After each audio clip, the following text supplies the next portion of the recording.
et notre joie de vous savoir très nombreux devant vos postes téléviseurs en train de suivre nos différents programmes. Il est ici le programme spécial de votre émission à caractère religieux que nous appelons Vérité sur la parole avec le présentateur principal Yves Calais, un grand homme dans un petit corps, l'immortel, l'homme à la chemise blanche, Pembe toujours, les Gambona Modoté, et toutes nos excuses avec ce petit retard, je ne sais pas si on peut appeler ça léger ou lourd retard avec lesquels nous avons commencé.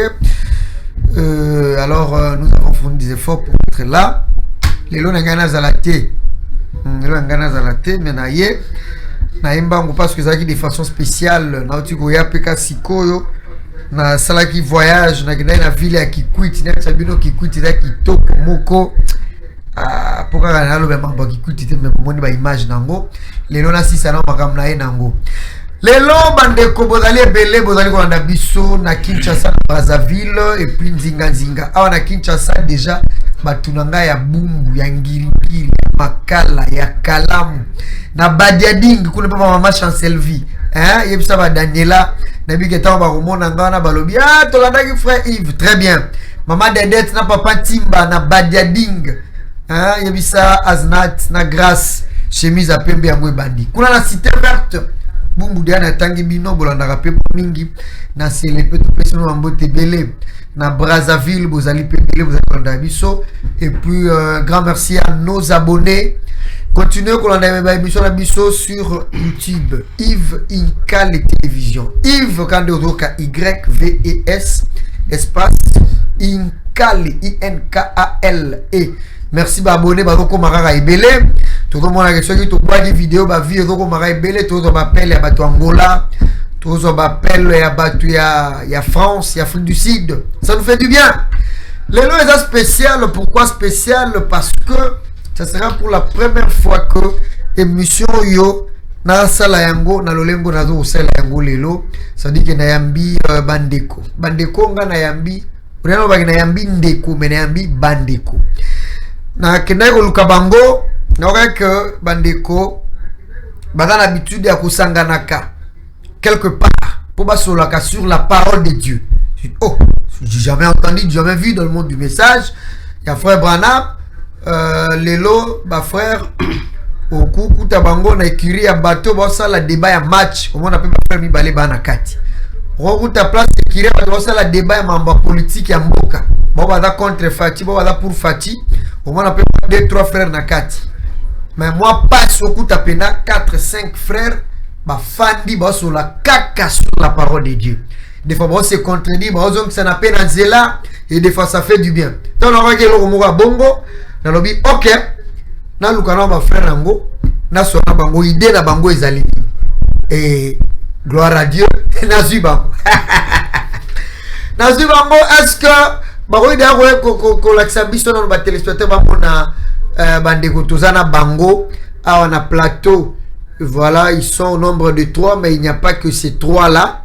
Au total, ils sont au nombre de 7. Mais bah, oh, Bazali Nangayawa, Ezali le frère Iwiller Ibulana, et Nabenga Yemingi Bof, parce que là, mobile et petite sœur Nangai, Sergina Makika Ibulana, n'a pas sa beauté belle. Il y a le frère Joël Lukutaka, Yohana Katikati, Ndekomomone Alati, costume, Koloa Sunga, ba frère Msuba Koma Alati veste, Ayena plateau, Ananzambe Pewa Moni Ndenga Alati veste, Koloa Zwalukum.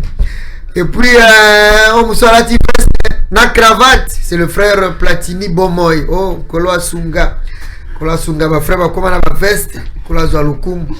Alors, oh, Alati veste, Teyende Iruler, yala chimiza pembe alati lokulanga ye lelo eza humilité kaka nde likeliye alobingana zala humble bandeko mususu basali bongo tikangana mikitisa. Mais il y aura d'autres visages que vous allez découvrir. C'est le frère Esther Mubwangolo.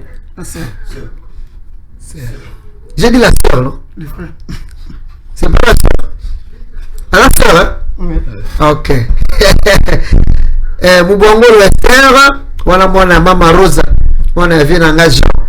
Il y a la sœur na kati makambo. Na moni ba sœur ba ko kibale. frère Saint-Isnoa. Bon, la communion, on a ma sœur dans la communion. Il y a aussi le frère Bondo et le frère Eddie Ikokota. Mais toi, tu as déjà la bangwawa, ma fandaka. Bon, ka place ma kele l'ondre ba to soana ida ku soana te. Ba so la pe makambo match te politique te commerce te ida pe copelar te ba so la parole de Dieu. Ça nous vient d'où? Na banga ki kutu na banga ki na ba to boy kana ndenga na basira kala yo bengani bango na église no ndeni bosala ka mo ekiria ko sola ka parole de Dieu. Bon yango na bengi bango lelo to sola, je sais pas si la régie est prête à me donner et à disponibiliser le son de mes invités qui sont sur plateau. Très bien. Mituna ezali mo mibale misatu mtamtako répondre. Maintenant ba solo la ka je voulais signaler avant la première maloba. Tant ba solo la ka car vous que vous êtes loba edi malou.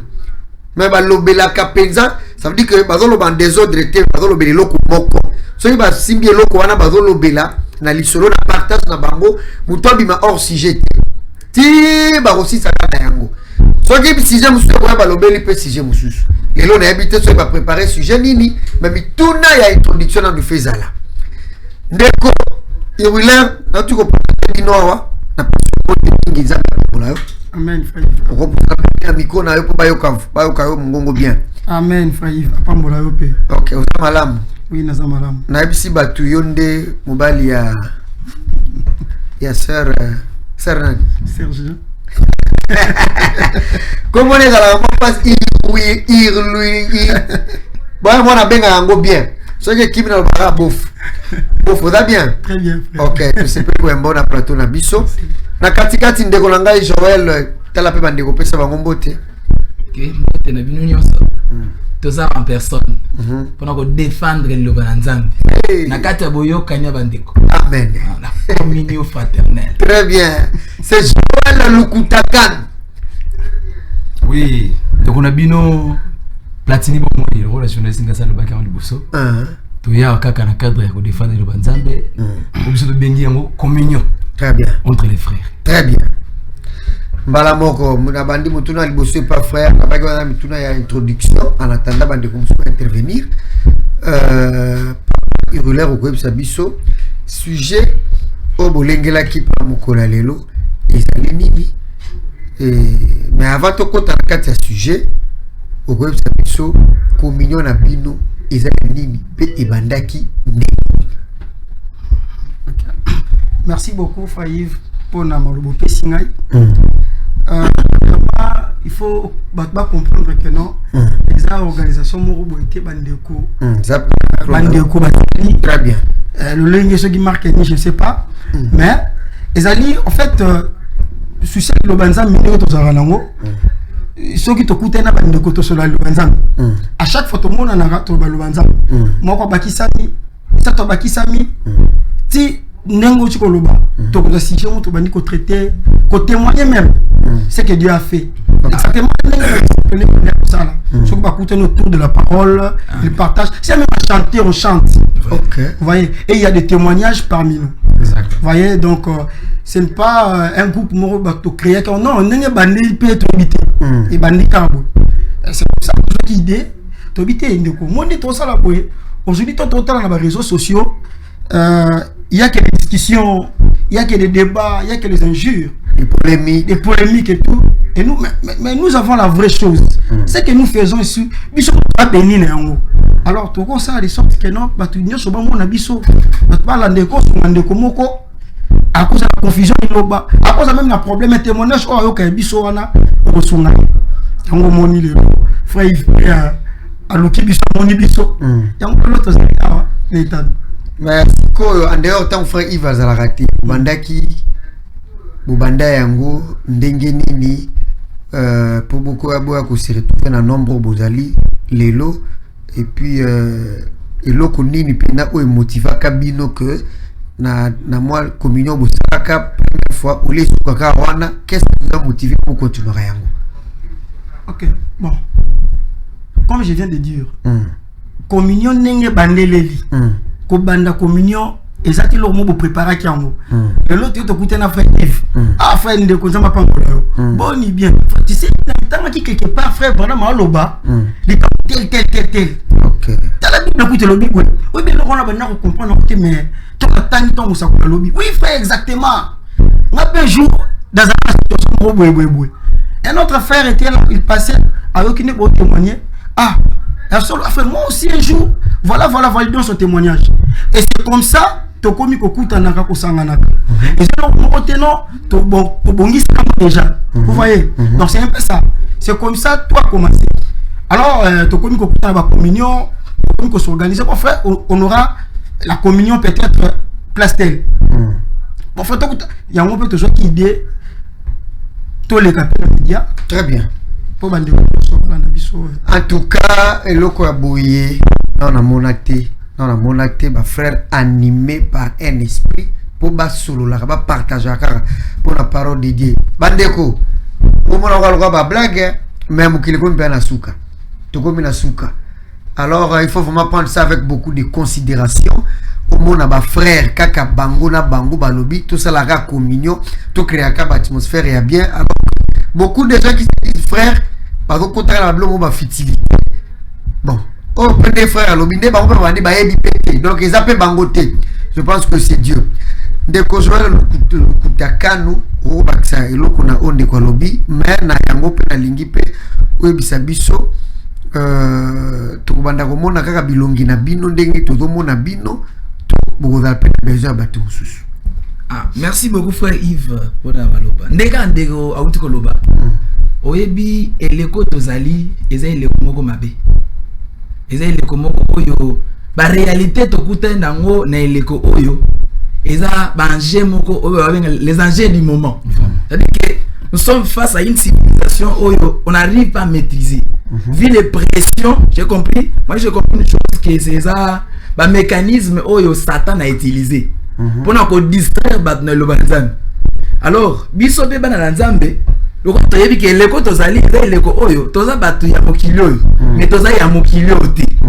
Alors tu comprends que nanga nzambe il doit avoir aussi des mécanismes pour te s'éloigner na ba attraction news parce que ce que tu bien ba influenceur ba commis tellement trop ce qu'on a dans les réseaux sociaux tout le monde attire et pas même au somoni et communion physique comme ça en live et dans la souté ce que au talent de comment de bosso na ibu azaka na chombo afina ka chombo bonjour oza bien connecté na chombo mais chaleur ya bolingo nzambo ezala ndenge ba yekoli bazalaki kopelisa na moto wana ezala souté alors biso to azumoli santo ozumoli santo vraiment ya solo na mutema na ye il faut ngesengele pela et tango kutana ndeko na yo okozwa sujet souté parce que Bible lobi onyo c'est honorable onyo c'est louable ezala objet ya maloba na biso et tango to kokutana to kolendisa na moko pe basusu na yebite so ko comprendre très bien alors tango kokutana ba ndeko moi eloko ngo pays bien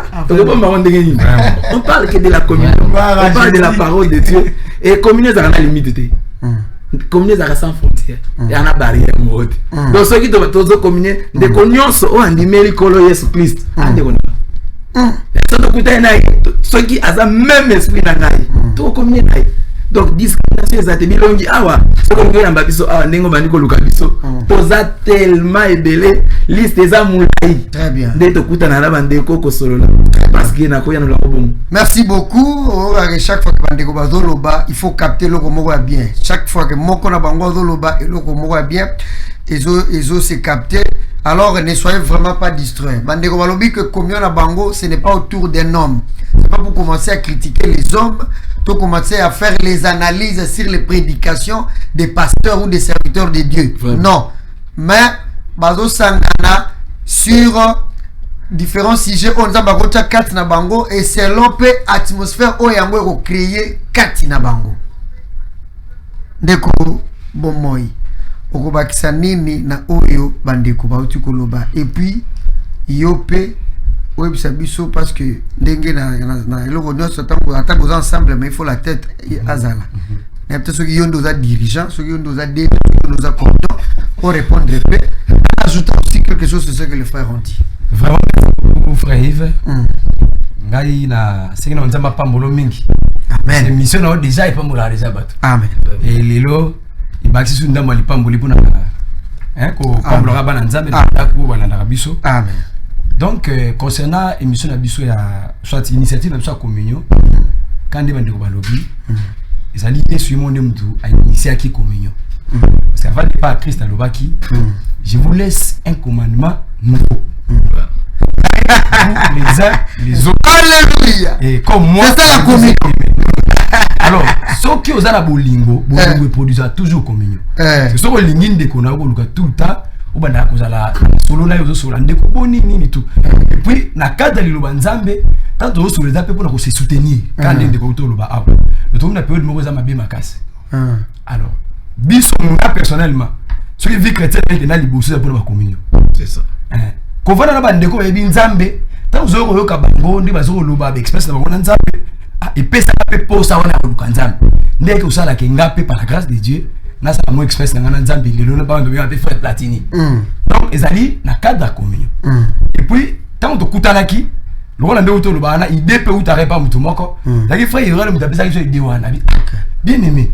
Ne to so la bo mi mitan to kutana ba ndeko onction no kita makasi. Alléluia. Kuta mondolo ba activité de Jésus onction kiti. Oh Jésus. Frère bien. Na place le ko tika pour na biso awa, elle ko to bu manzambe. Vraiment. Tozo lokato ti moi domaine moko boy. To panza nzambo yo. To panza ndenge ni to ba to luka TV. Ndeko luka ka luka to comprendre que non mais to bene le biso awa frère Yves émission na ila na maka mingi. To kende kuna to partager idée yo. Tant to bana ko communier na TV. Peut-être ata am moko. Akola la biso na ndaku. Nzamba ko toucher mutema na yepe. Très bien. Ata même sauver. Wana nde objectif to yaki nango. Wana to bande ko ça. Très bien. Biso. Voilà, le gros membre objectif. Objectif na tu n'appelle de courir à mutuna moko. Comme ça, il relève pas pour nelangai. De comment on peut intervenir pour répondre à la mutuna moko. Objectif na bino. Yante soko ko sangisani na oya lobby ou beta c'était sur objectif na bino besoin atteindre pour savoir atteindre quel objectif but. Voilà. Lobby déjà tu comprends déjà nous sommes là, notre cause est Zali Lobanzambi. Biso toujours solo là objectif na biso Zali to gagner ba âme. To benda ba âme en Christ. Puis ndeko azala édifier le biso. Déjà si il y a des gens qui nous suivent, mais certainement il y a des gens qui nous suivent parce que moi déjà je vous suis. Donc oazola na biso azala déjà béni. D'abord ata mukio to lobia et c'est plus de manai. Moni. Donc tous gens pour ça ko édifier pour gagner ba âme.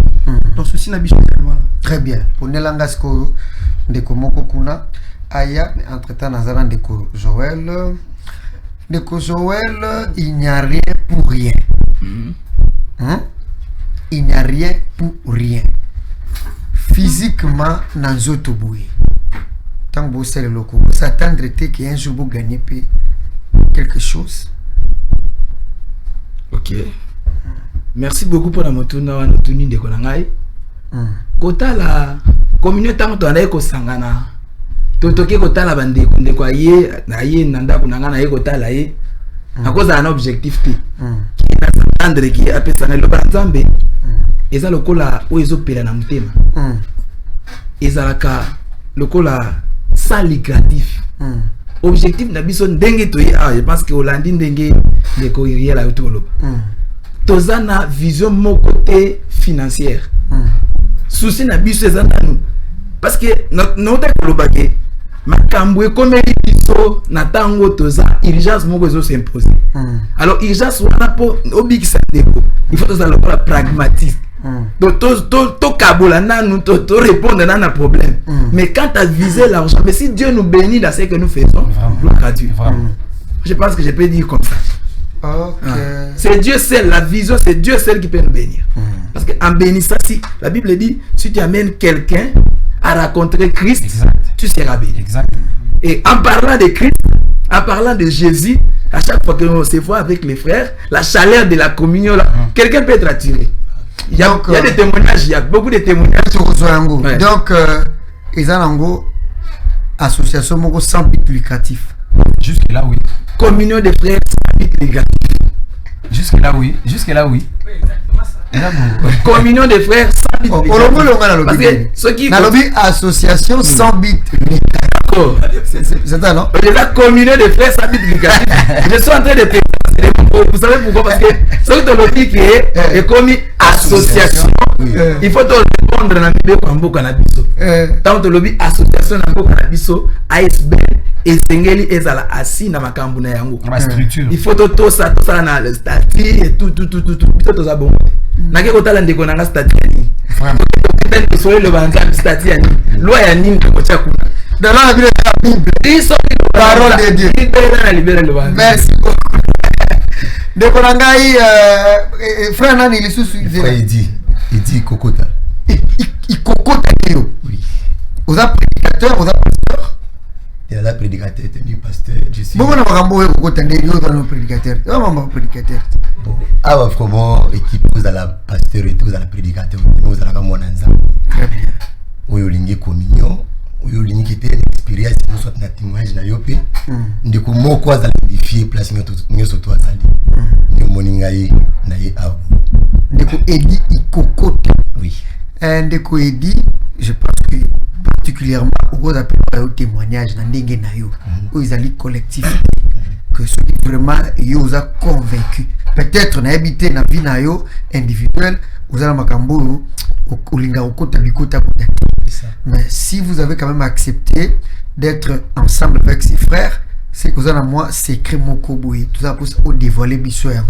Ce qui a fait que on dit kotikala na bango na esika que ate ko na bino na kuna bino moko sangai.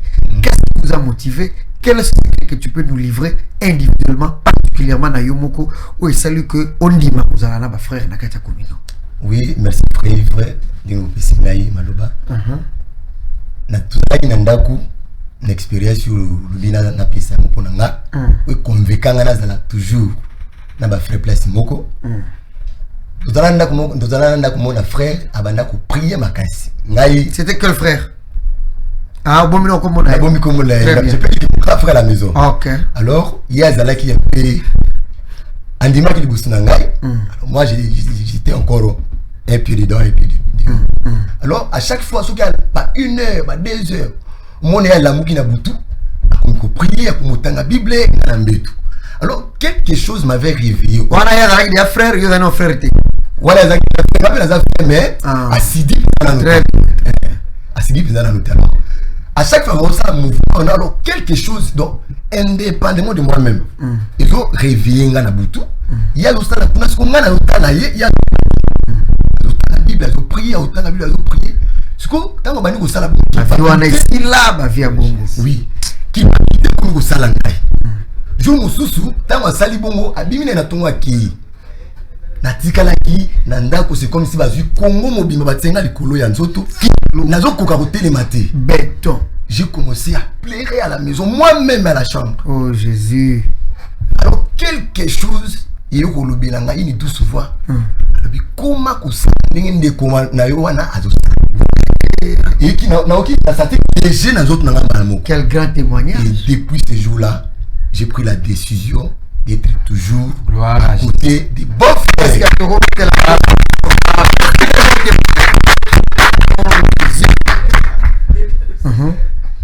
En tout cas, merci. En tout cas, yo kutu moyena zo suta mingi zate car on a déjà réglé question. De konangai platini bomoyena tuna yo. Oui, frère. Tuna moko comme ça, tozong sa frère Urilaire na place na yo. Vraiment. Yo poke no kopema.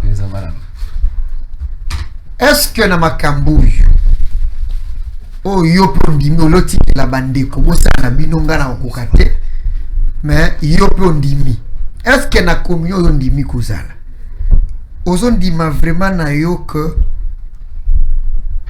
ce que batuni yo motuna tout ndenge c'était que je crois c'était Nathanaël répondant à Philippe est-ce que de là peut sortir quelque chose de bon?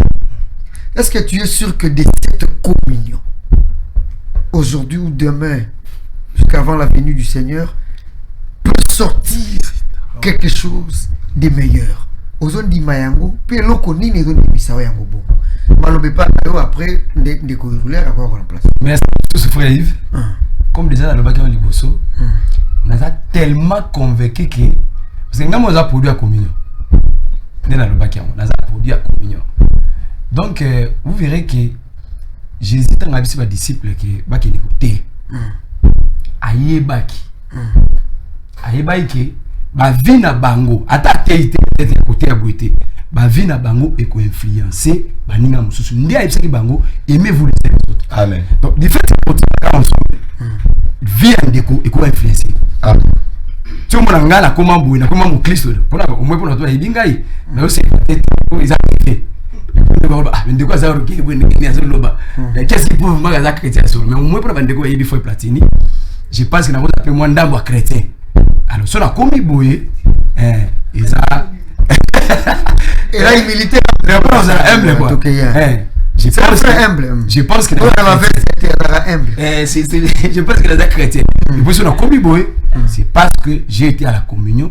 Na monde nzambe asungi ende bande ko sunga bande ko nangai et atiri ngai makasi. Amen. Fona ko belo ko bande ko. Même Moussa on a vu sur telle à moko influence de notre. Amen. Parce que si tu vis toujours avec Bato mais la radiamba que bazou que zalo banda pe obita moi diamba na yo. Mais si tu vis avec les gens qui parlent de Jésus tout le temps, n'est-ce pas idée ou tout le bas. Oui. Il vivait avec quelqu'un qui menait une bonne vie. Ça c'est vrai. Un jour, moi mon toit est sauté pour les lits. C'est ça. Je peux dire frère. Merci beaucoup. Merci. Alors na benga ndeko Uriler pour remplacer. Donc et là non il faut passer derrière la caméra. Bamoni. Attention, attention. Quand il vient de nous arranger la caméra, si on peut venir nous arranger la caméra ici. Dipro, est-ce que vous êtes avec nous? Oui. Ok. Fa Hurler Yakozalawa. Ok. Maintenant, Bachelangai, tout le monde. Le bielo mot de Platini, le bielo mot très capital. Que Yaza sûr. Et surtout que ceux qui ont tambola batomela diamba suka osani omela diamba omela otambola bato balangwa masanga yopo kolangwa masanga c'est que ceux qui kanga mana bato balangwa Jésus. Amen. Basala ba communion pour la cause du Seigneur Jésus-Christ yopo koma lokola bango il a monté les joueurs tambola muto ala Saint-Esprit mingi a contaminé peu ya alléluia. Voilà. Bon, avant d'aller pas y aller Hurler. Non, c'est na régie. Tant que comme na minute, tu as les mouquets, soit à partir de 10 minutes, même ça veut dire que tu as 10 minutes pour te gérer en gros. Pour avoir l'isoler sur la lengi makasi pour ça que tu katati. Pour ma gambo retourner dans belé pour écouter na mitema ya bandeko, na matoi ya bana za bazolanda bazo pena idée ya communion. Au moins, nous avons asbel, mais il faut avoir des communions de frères.